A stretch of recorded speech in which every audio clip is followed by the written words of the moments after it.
Quando você nasce num corpo de criança. Quando você vem ao mundo como criança, você não nasce com o ego, você nasce com o eu original, tá?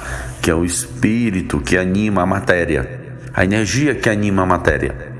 À medida que você vai crescendo, você começa a se identificar com coisas que estão fora de você, que não te pertencem, que pertencem ao mundo. E você se identificando com essas coisas, você começa a formar um outro eu, o que a gente chama de falso eu, né? Ele começa a ter um comportamento de individualidade, um comportamento de egoísmo.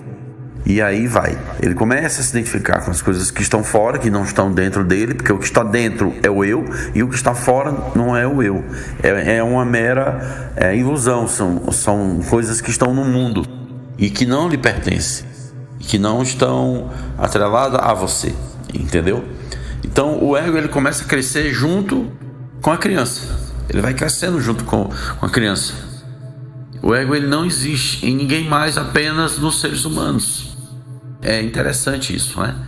O ego começa a crescer conforme a criança cresce. Então você vai chegando para a adolescência, aí ele já está estruturado. Tanto que uma criança, ela só começa a se identificar e se perceber no mundo a partir de 6, 7 anos. Que ela vê no outro, na outra criança, aí ela vê a individualidade. Aí ela começa, esse brinquedo é meu, isso é meu. E se tiver pais que são ególatras por natureza, pessoas extremamente egoístas, interesseiras e tal, aí que eles vão ser crianças também da mesma forma, tem um comportamento de interesse pessoal, ok?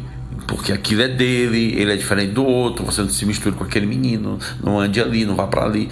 Então você começa a crescer criando uma falsa identidade, que não é a real. Que se você é luz e um ser espiritual original, né, que você se identifica com algo que não tem nada a ver com você. Mas é assim que é feito com todo mundo, é assim que a gente faz. Então os pais, nas escolas, onde você vai estudar, na faculdade, nas universidades, você começa a receber mais informação que vai formando esse perfil desse eu, né?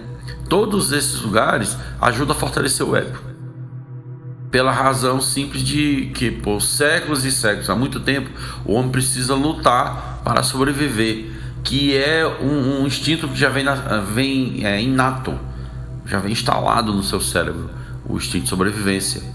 E a ideia tornou-se tão fixada na nossa mente que nos condiciona de forma inconsciente. E aí a gente começa a ter egos fortes, né, para poder sobreviver nessa batalha da vida.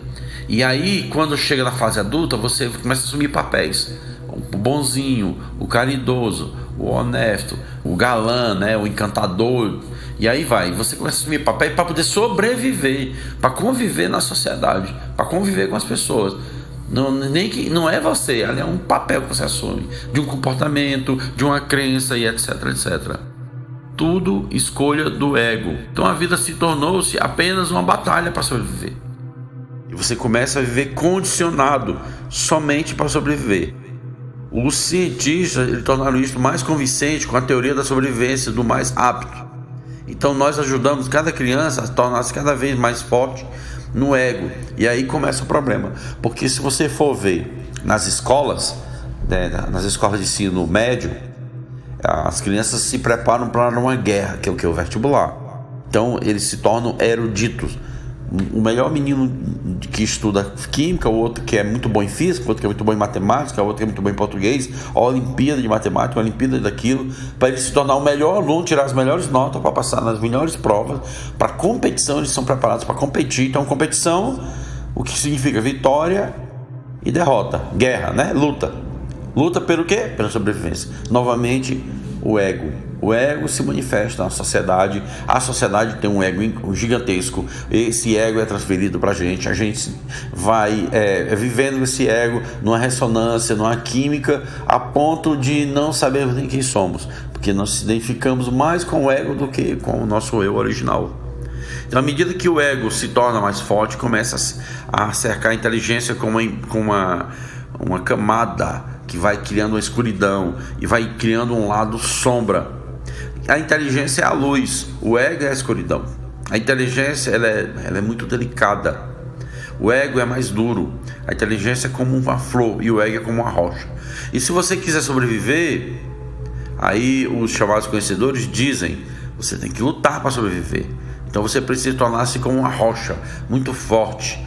Tem que ser uma pessoa invulnerável, não pode ter emoção. Você precisa tornar-se um cidadão com uma fortaleza fechada para que você não possa ser atacado de fora. Precisa se tornar impenetrável. Você tem que passar por cima de todo mundo. Você tem que vencer sempre. É isso que a sociedade nos ensina, fortalecendo o ego, né?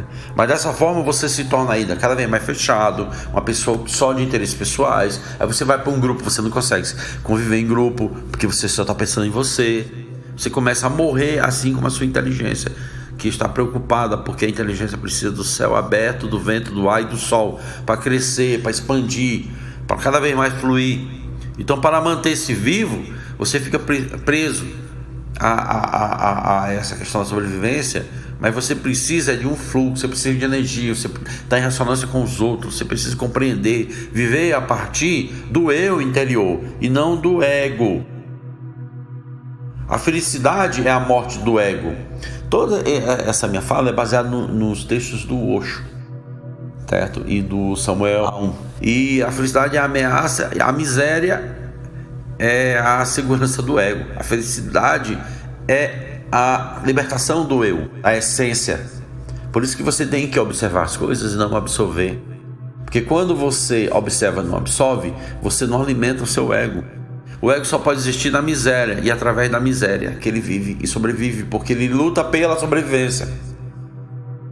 O ego é uma ilha cercada pelo inferno. A felicidade está ameaçando a existência do ego. Toda vez que você está feliz, alegre, aí vem logo o ego e vai dizer: não, você está feliz agora, mas você vai ficar triste. Aí isso é só um momento, isso é só uma fase. E a felicidade, ela ergue-se como um sol e o ego desaparece, evapora como uma gota de carvalho sobre a folha de uma grama. Quando você trabalha a síndrome do amor negativo, as suas crenças, seus condicionamentos, seus comportamentos, os papéis que você assume, como você funciona, você mata o ego.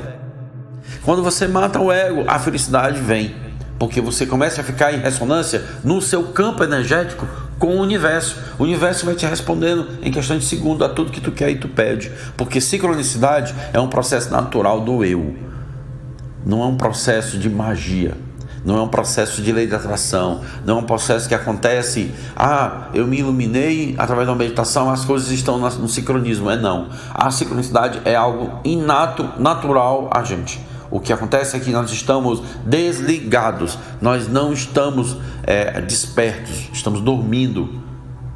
Nós não expandimos a nossa consciência. A expansão vem com a reflexão sobre quem somos, o que estamos fazendo aqui, por que a minha vida é assim, por que eu tenho esse comportamento, por que eu vivo na miséria, por que eu estou com problema de escassez, por que os empregos que eu consigo não dá certo, porque que ainda hoje, com meus 40, com meus 25, com meus 50 anos, com meus 60, eu ainda sou uma pessoa infeliz. Então a felicidade é a libertação, é onde o ego fica de fora. Então você precisa entender que as escolhas equivocadas, as escolhas negativas, é do ego, porque ele faz a luta pela sobrevivência. Quando eu digo você saiu do modelo de sobrevivência, é quando você não depende mais disso. Aí você está fora da Matrix, porque aí a felicidade reina na sua vida. Por isso muita gente estranha as pessoas que estudam quântico e expansão, que elas vivem numa outra vibração. É como se você vivesse num mundo paralelo. Quando você conhece a si mesmo, você não vive mais o ego.